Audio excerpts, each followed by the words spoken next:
What happens when a ruthless biker gang makes the ultimate mistake, kidnapping a rancher's wife, thinking she's easy prey, only to discover she's actually the legendary U.S. Marshal known as the Ghost? In today's gripping story set deep in Montana's rugged ranch country, you'll experience a tense showdown worthy of a Hollywood blockbuster where outlaws and rogue ex-military mercenaries clash with one fiercely determined woman who refuses to back down. Imagine the thrill of high-stakes shootouts, daring escapes, and a powerful secret operation hidden right in the heart of America. If you love classic action movies, old-school Western justice, and dramatic real-life heroes protecting their families at all costs, then this story is exactly what you've been waiting for. To discover how the Ghost dismantles an empire of crime and corruption, make sure to stay tuned until the thrilling end. And don't forget to subscribe to our channel and become part of our community. Your support helps us bring you even more unforgettable tales from America's heartland. Hannah Albright had risen with the Montana sun for the last decade, patrolling her family ranch on foot before the world fully woke. At 53, she was no stranger to hard work or the swirl of dust that accompanied her every step. She'd grown comfortable with the quiet strength of the land, how the wind rolled across the open fields, brushing over the barbed wire fences and stirring the meadow grasses into silent waves. To everyone in the nearby town of High Pass, she was simply Mrs. Albright, the loyal wife of ranch owner Cole Albright, quiet kind. A steadfast presence at the weekly farmers market, chatting about crop yields or the health of calves. But Hannah had other eyes, discerning ones. As she completed her early morning routine, she caught a familiar flicker of chrome at the far edge of the fence line. A single motorcycle slowed along the gravel road, the rider wearing the black and red patch of the Razorback Sons Motorcycle Club. They'd been circling the ranch for weeks. Initially, Hannah let it pass without interfering, hoping it was idle interest, a curiosity in the wide-open ranges, or a new route for a weekend ride. But the repeated sightings, the watchful stares, and the subtle intimidation told a different story. Inside the modest ranch house, Cole's weathered face was illuminated by a tablet screen as he sipped black coffee. His hands looked permanently stained by years of working the soil. Yet there was a quiet pride in his voice as he greeted her. "They're back again, aren't they?" Hannah took off her hat, smoothed back her short hair, and exhaled. Same crew. They circle the fence watch, then disappear. "It's the third time this week. Sheriff Murdoch said these bikers were trouble. They've been cornering land along the entire county road."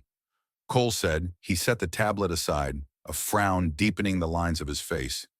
"You think they want the ranch? I know they do," Hannah replied quietly, pouring herself a cup of coffee. "They offered an above-market deal for the entire property. Nobody would pay that much unless they had plans. Big plans." Cole looked at her with concern. In 10 years of marriage, he'd learned the subtleties of Hannah's expressions, particularly the slight tension around her eyes that appeared when she was gathering details. "So what do we do?" She considered this question for a moment. "We wait. Watch it, they've grown too bold. If they think we're just a pair of stubborn ranchers, they'll try to force the sale. And when they make a mistake, that's when we strike." Cole knew better than to argue. A decade ago, Hannah had confided in him her entire story, how she'd once served as the most formidable U.S. Marshal in the Western District. A woman so feared by criminals that even murmuring her nickname, the Ghost, made outlaws think twice. She had led high-stakes federal operations, personally apprehending more than 24 major fugitives. Then she simply disappeared, retreating from her badge and guns, when a powerful case was abruptly shut down by higher-ups. When Hannah left that life, she swore to protect her new sanctuary by the simplest means possible, letting the world think she was just another rancher's wife. The Ghost had gone underground, leaving criminals to tell stories of a federal officer so skilled that if you saw her coming, you were already dead. But the Razorback Sons were either uninformed or too arrogant to care about caution. Just an hour later, as Hannah had predicted, 3 roaring motorcycles tore down the main gravel path leading to the Albright ranch house. Cole hovered inside, resisting the urge to follow her outside, remembering her strict instructions. "Let me handle this." She stepped onto the porch, boots planting firmly on the wooden steps. Dust still hung in the air as the bikers parked in a V formation. The leader, Dominic Dom Salieri, slid off his custom chopper first. He was a big man, late 40s, with a neatly trimmed beard and sharp, calculating eyes. He walked with a mix of confidence and threat. Morning Mrs. Albright, Salieri called, removing his sunglasses in an overly dramatic flourish. Heard you folks were having a little trouble deciding on that offer? We made Hannah wield her features into a semblance of mild concern. Mr. Salieri, this is private property. He waved a hand dismissively as if her words were inconsequential. We prefer Dom. And as for private property, I'm here to discuss a purchase. The ranch is worth what, $500,000 tops. I've offered 4 times. That pretty nice upgrade for you. And the Mr. Hannah crossed her arms. We're not interested in selling. This ranch has been in Cole's family for generations. 2 of Salieri's enforcers flanked him, each wearing the same Razorback patch. They began stepping sideways, trying to size up Hannah from different angles. Classic intimidation. But she'd been on the receiving end of far worse tactics before Salieri reached into his jacket, drawing a tense response from his own men, who nearly went for their guns. Another sign of amateurs' poor discipline, prone to jumpy mistakes. Salieri retrieved a plain business card, extending it to her with a lazy grin. Well, here's my number, 3 days, Mrs. Albright. Give me a yes by then. Otherwise, we might have to resort to less polite forms of negotiation. She accepted the card and let her hand tremble just enough to feed their egos. Salieri smirked, hopped onto his bike, and motioned for his men to do the same. The roar of engines echoed across the ranch, leaving her standing in silence, dust swirling around her boots. When the bikes disappeared, Hannah's posture changed. Her shoulders squared, her eyes hardened. The fearful rancher's wife facade vanished, replaced by the stance of a trained operative. She walked inside to find Cole at the kitchen door, face etched with concern. She handed him the card. They'll come back. They'll bring more men, maybe even try an armed confrontation. The minute we don't budge, they'll escalate. He nodded grimly. You think they're part of something bigger? Almost certain. They're pushing local businesses, picking up property at prices no small-town gang could afford. This smacks of a front for something more organized: guns, maybe drugs, or worse. Cole's expression shifted. Hannah, do you plan to? She set a gentle hand on his arm. I'm not running from them, if that's what you're asking. I learned a long time ago that some predators only understand one lesson. Cole inhaled slowly. He remembered the rumors of her past. People claimed the ghost had never once fired the opening shot. She found ways to turn criminals' aggression back on themselves until they either surrendered or sealed their own fate. If the Razorback sons forced the issue, they'd discover exactly who they were dealing with. Let them come, she said. Let them think I'm just the means to an end. A frightened rancher's wife is the perfect bait. Cole's chest tightened with both apprehension and admiration. Just promise me one thing: you'll be careful. She squeezed his hand. Always outside, the late afternoon sun stretched the shadows of the corral fence. Out there near the tree line, someone was already watching again. It might be a different rider or the same. It made no difference. For the first time in 10 years, the ghost could feel the old adrenaline stirring. They want to threaten my family, she thought. Fine, let them come, because the moment they do, they'll learn just how dangerous a retired marshal can be. That evening, as if on cue, High Pass's local doctor, Joseph Bennett, called to report seeing multiple bullet wounds in men wearing Razorback patches, supposedly accidents from a hunting trip. Hannah's mind worked in high gear. Salieri was building an arsenal, possibly with outside financing. The trap was being set. In just a few days, Hannah Albright knew the Razorback sons would make their move, and when they did, she'd be ready. 2 days later, Hannah drove her battered pickup along the main street of High Pass.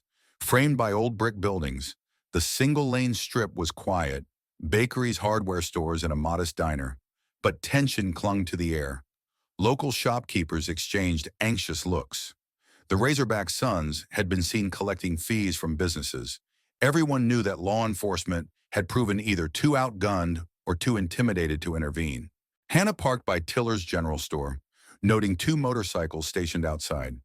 She found Caitlin Tiller, the store's owner, facing a pair of bikers who stood near an overturned display of honey jars. One wore a sergeant-at-arms patch, while the other was just an enforcer. But both were obviously used to bullying. Insurance, barked the sergeant-at-arms, slamming his fist on the counter. We protect your place and you pay us monthly. Simple, Caitlin stood behind the register, trembling but defiant. I already have legitimate insurance. Sheriff Murdoch, the bigger biker, sneered. Sheriff Murdoch can't protect you. We can give us $2,000 a month or accidents start happening. Quietly, Hannah gathered a few household items. Approaching the counter, she offered Caitlin a polite, if somewhat shaky, smile. Mind if I pay for these and go, Mrs. Tiller? I wouldn't want to get caught up in whatever this is. Both bikers glanced her way with the bored arrogance of men expecting no resistance. Hannah placed her items on the counter and fiddled with her wallet. Then she said, as if an afterthought, You know, I saw a couple of your prospects practicing at the old gravel pit. Looked like they had brand new rifles. Must be nice to afford all that fancy gear. The sergeant-at-arms eyed her suspiciously. And what do you know about that? Hannah shrugged, trying to sound meek. My husband and I used to do some shooting ourselves. Hunting mostly, she let the last word linger. If you fellas need anything, well, the Albright Ranch is always around. He smirked. Albrights. Yeah, boss wants that land real bad. Maybe we'll pay a visit sooner rather than later. Their intrusion ended with a few more threats. Then they hopped on their bikes and roared off. Caitlin sank against the counter. Thank you, Hannah, but what if they come back? They will, Hannah said gently, picking up the scattered items from the floor. They're pushing everyone, forcing you to live in fear. It won't end until someone stops them. Caitlin studied Hannah's calm demeanor. Someone like you. Hannah just smiled. I'm just a rancher's wife, remember? That afternoon, Hannah received a text from her old federal partner, Marshal Pierce. He was one of the few who knew exactly what had happened in her final operation a decade ago, the one that ended with her retirement. The text read, Keep me posted. We have eyes on a bigger shipment connected to these bikers. She deleted the message immediately. A bigger shipment made sense. The Razorback sons were buying land, bribing local officials, and funneling large sums into Montana. This wasn't just about small-town extortion. They were building a corridor for something more valuable, possibly weapons or sensitive materials, traveling from the Canadian border south to major interstates. Back on the ranch, Cole finished stringing up a new section of barbed wire. Heard from that old friend of yours, he asked without looking up. Hannah nodded. He's monitoring a possible convoy. He thinks it's scheduled to move through the canyon in the next day or two. Cole set down his gloves. And let me guess, the Sons will try to use our land for transport if we don't sell. Exactly, they'll attempt to intimidate us into signing over the deed. Then they'll have a perfect road. Private property, no public roads. Fewer prying eyes, Cole exhaled, staring out at the rolling pasture. When they come, do you want me to fight? She touched his arm lightly. Stay safe. I need you to be my anchor. Let me be the one to get hurt if it comes to that. You handle the plan we discussed, right? He nodded. Every 6 hours, I check in. If I don't hear from you, I contact Pierce. Hannah managed a small smile. Good, because I'm going to let them do exactly what they want. Take me. That's how we find out where they're staging this operation. Cole's eyes flickered with worry. Just promise you'll come back. She pressed her forehead gently against his. Always. Night fell quietly over the ranch, but Hannah knew this was the calm before the storm. Sure enough, around midnight, she detected movement. Multiple vehicles, not just motorcycles. Black SUVs, their headlights off, engines humming low. The break-in was swift and professional. Flashbang grenades shattered the living room window. A well-coordinated tactical team poured into the house. They restrained Cole in the hallway. He faked enough resistance to sell the intrusion, while two heavily armed men cornered Hannah in the kitchen. Zip ties cut into her wrists and a hood was shoved over her head. She offered no resistance, letting them believe she was paralyzed by fear. Beneath the hood, her breathing remained steady. She silently counted footsteps, memorized the number of intruders, and listened for the distinct engine sounds of each vehicle. Outside, the biting night air hit her face as they removed the hood for just a moment. She glimpsed Salieri standing by an SUV, arms crossed, looking satisfied. We had to speed up the timetable, Mrs. Albright, he said, the mocking courtesy in his tone. Your husband's going to be a lot more cooperative once he realizes you're at our mercy. Her heart panged for Cole, but she steadied herself. This is what we planned. We'll see. she replied in a subdued voice. They shoved her into the back of an SUV and roared out, leaving dust clouds swirling in the ranch driveway. Hannah twisted her wrists inside the zip ties. It stung, but she'd endured worse. She was exactly where she needed to be. The abandoned Gallagher warehouse lay an hour's drive north, surrounded by tall pines and old logging roads. It was the perfect hideout for those who valued secrecy. As they pulled inside, overhead lights revealed a hive of activity shipping crates, weapons men in black tactical gear, high-tech surveillance setups. Salieri's main enforcer, a wiry man named Briggs, jerked Hannah from the vehicle. They forced her onto a metal chair in what appeared to be an office that overlooked the main warehouse floor. "Stay put," he growled, zip-tying her ankles to the chair legs. Hannah's eyes flicked around, absorbing everything, the number of guards at each door, the scale of the stacked crates, the radio chatter coming from a communication station in the corner. "Well, well," Salieri said, entering behind her with a satisfied grin. "All that fuss over a little ranch property you should have sold. Now you'll watch us use your land, however we please." She kept her gaze down, playing the frightened captive. "Let them underestimate you," she told herself. "That's how they lose." Sure enough, a voice crackled over their comms. "Additional shipment arrives in 3 hours." Salieri's expression turned businesslike. "We'll handle the transfer tonight, no more delays." Hannah inhaled slowly. Tonight was the night. The major convoy was inbound, carrying something far more dangerous than standard guns. She had to find out what, and then bring the Hannah waited in the makeshift office, zip-tied to a chair, as Salieri's men buzzed about. By eavesdropping on half-muted conversations, she gathered that the Razorback sons had partnered with ex-military contractors forging a pipeline for smuggling high-value assets, some likely stolen from government stockpiles. She glimpsed a peculiar set of crates stenciled with radiation symbols, though the paint looked off-color for standard nuclear warnings. This might not be nukes she thought could be a red herring, or something equally sinister. Her hidden phone vibrated softly, a special device disguised as a belt buckle that still received text signals. A single-coded beep meant that Marshal Pierce's satellites were tracking the warehouse, waiting for her next move.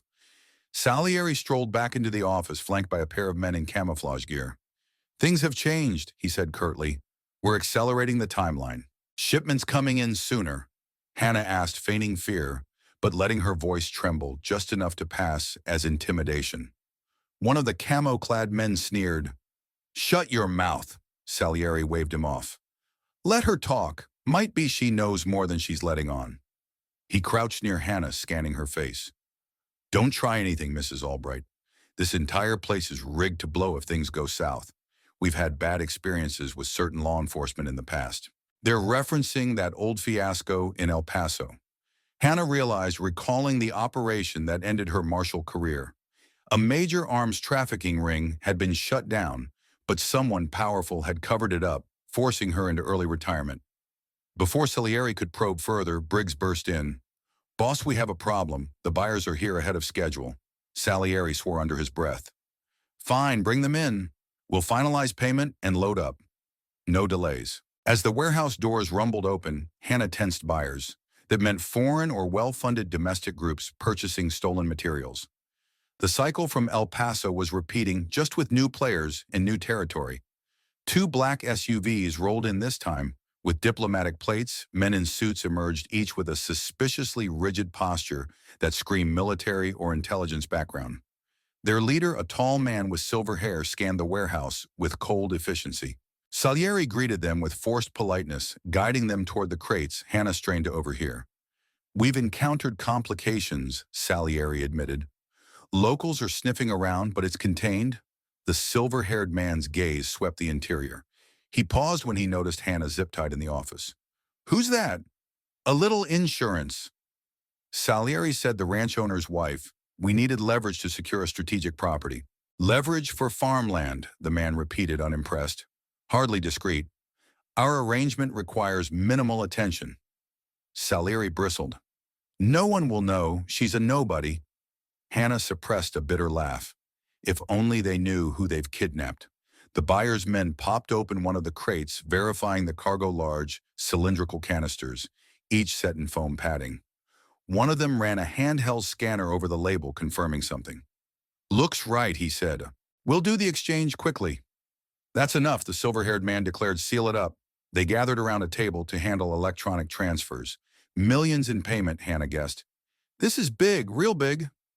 Outside, the feds were moving into position. Hannah's phone buzzed again, an incoming text from Marshal Pierce that only displayed as a single blinking dot. "They're at the perimeter, it's time." She shifted in her chair, scanning the warehouse. About 20 men guarded the interior, some from the Razorback Sons, some from the buyer's side. Another 5 or 6 patrolled outside. A straightforward assault would be bloody, but that was never Hannah's style.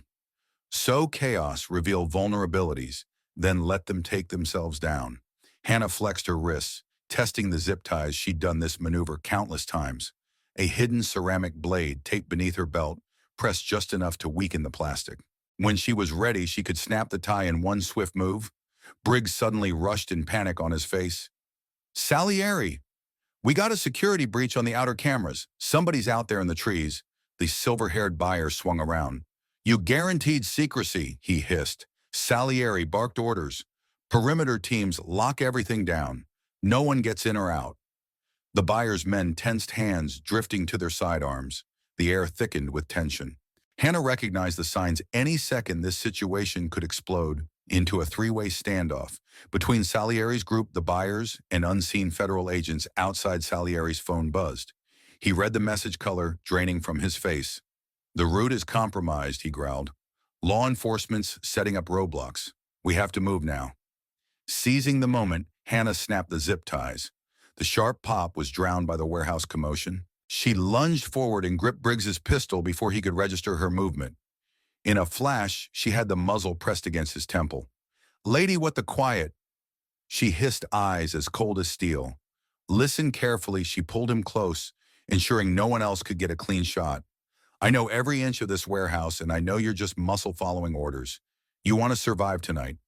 Give me your radio and step aside." Briggs's eyes darted from the weapon to her face, but he recognized a predator when he saw one. With shaking hands, he unhooked his radio and surrendered it. Hannah shoved him into a corner, then slid behind a row of crates. Another flurry of shouts erupted. The silver-haired buyer had realized someone was interfering. One of his men drew a suppressed gun and opened fire on Salieri's crew. The shot went wide, but it set off the chain reaction Hannah had expected. Soon, the warehouse floor turned into a violent scramble. The Razorback Sons fired on the buyers. The buyers returned fire, and Salieri howled for order. Hannah pressed the radio's button. "Marshal Pierce, are you reading me? Perimeter is compromised. Hostiles are shooting each other inside. Move in carefully." A crackle of static, then Pierce's calm voice. "Roger that, Ghost." She allowed herself a grim smile. Ghost. The name she'd left behind a decade ago now resurrected in a hail of gunfire. She sprinted toward the row of radioactive labeled crates. Up close, the labels were indeed suspicious. She pried one open to find not nuclear rods, but advanced electronics. Black market quantum chips and server components probably stolen from high-security labs. A bullet pinged off the crate behind her, snapping her focus back to the firefight. From the corner of her vision, she saw Salieri crouch behind a forklift, fumbling to reload. The silver-haired man was pinned near the exit, exchanging shouts with his own men to retreat before the feds arrived. Hannah slid her newly acquired pistol into her belt, then snatched a submachine gun from a fallen mercenary. She fired a tight burst at the ceiling lights above the silver-haired man, showering him in sparks and broken glass, which forced him to lurch sideways straight into the line of fire of Salieri's second-in-command ARG. The buyer stumbled, clutching a wound in his shoulder. "Fall back," one of his men yelled, covering him as they made for the exit. Pierce's federal assault teams breached from the west side. Smoke grenades hissed, sending plumes of white into the high rafters. Over the roar of battle, Hannah heard the distinct bark of their commands. On the ground, weapons down. But these criminals weren't going to surrender easily, especially not with a multi-million-dollar payoff in play. Salieri, desperation etched on his face, spotted Hannah. "Who the hell are you?" he shouted, stumbling away from a hail of bullets. She advanced calmly. "I'm the reason you should have done your homework before choosing a hostage." "Salieri, you're some kind of fed." She gave a small, predatory smile. "I'm the Ghost." His eyes widened in recognition. She didn't wait for a response. In two quick strides, she hammered the submachine gun's butt against his head, dropping him cold. One less threat. Meanwhile, the silver-haired buyer tried to escape through the side door with two men in suits. Federal agents swarmed them, pinning them to the ground. The shriek of tires echoed from outside as another group attempted a last-minute getaway in a truck that too ended in a screech of twisted metal when they ran into a blockade. The gunfire died down, slowly replaced by the crackle of federal radios and the moans of wounded bikers. Hannah lowered her weapon and raised both hands as a half-dozen tactical lights swung her way. Ma'am, put the weapon. Pierce strode into view, calling off the agents. She's with us. The tension eased as they recognized her. Medical teams rushed in, triaging injuries. Outside, more sirens blared. The entire area was sealed off under federal authority. Within an hour, the dust had settled. Cole arrived, escorted by a local deputy who'd been in on the plan. He ran to Hannah's side, relief flooding his face when he saw she was unhurt. Federal agents cataloged the crates, discovering not nuclear weapons, but advanced computing modules, stolen data servers, and encrypted drives, a massive conspiracy tied to illegal tech trafficking. Pierce escorted the silver-haired man, whose name turned out to be Russell Kohler, a known operative for a clandestine international group, past Hannah. He glared at her, eyes full of venom. "You have no idea how big this is," he hissed. "You've only scratched the surface." She met his gaze evenly. "I've heard that line before. Usually from criminals who think they're too important to fall," Kohler snorted, wincing at his bandaged shoulder. "This is bigger than guns or servers. Martial people with power will bury you for this." Hannah just shrugged. Let them try. A week later, the Gallagher warehouse bust dominated national headlines. The Razorback Sons were dismantled, their leadership indicted on multiple federal charges. More intriguing was the thread of evidence linking them to a network of rogue ex-military and intelligence figures, exactly as Hannah had suspected. She stood with Cole on the front porch of their ranch, the big sky overhead streaked with pink and gold at sunset. He took her hand. "Feels like we've been through a war." She squeezed back. "We have, and we're still standing." His eyes shifted to the small stack of legal documents on the nearby table. "Rumor has it the government wants us to keep an eye on the property near the canyon, unofficial arrangement, in exchange for certain discretions." She smirked. Pierce's idea. "The feds know we're the best watchers in these parts." "Think you'll ever be fully retired?" he asked softly. Hannah exhaled, scanning the far horizon. "The ghost doesn't need to come out unless she's called. But if others like Kohler show up, well, we know how to handle them." Cole slipped an arm around her waist. "We sure do." Farther down the dirt road, a single motorcycle purred into view, one of Pierce's contact riders delivering final reports. Hannah smiled slightly, feeling the old adrenaline tingle at the base of her neck. The world was bigger than one bust, and corruption didn't fade with a single takedown. But for now, their land was safe. In time, if new threats emerged or more conspiracies crept out of the shadows, the ghost would rise again. But for this evening at least, Hannah Albright could rest sipping coffee with Cole as the Montana sun set across her quiet ranch. Her fortress, her sanctuary, and the place she'd sworn to protect from any predator foolish enough to intrude. In the end, Hannah Albright's courage and unwavering sense of justice proved stronger than any criminal empire or shadowy conspiracy. Through grit, resilience, and sheer determination, one retired marshal managed to unravel a vast criminal operation right in her own backyard, restoring peace and safety to her beloved Montana community. From a personal perspective, Hannah's story echoes timeless American values, defending family home and honor no matter the odds. She reminds us all that it's never too late to stand tall and fight for what's right, a message particularly powerful to those who've spent their lives believing in courage, integrity, and loyalty. But we'd love to hear from you. Did Hannah's incredible bravery inspire you? Do you believe ordinary people can still make a real difference today? Please leave your comments below and share your thoughts. Let's discuss and celebrate stories of everyday heroism together. Thanks for joining us on this cinematic adventure, and make sure you're subscribed so you never miss the next exciting chapter.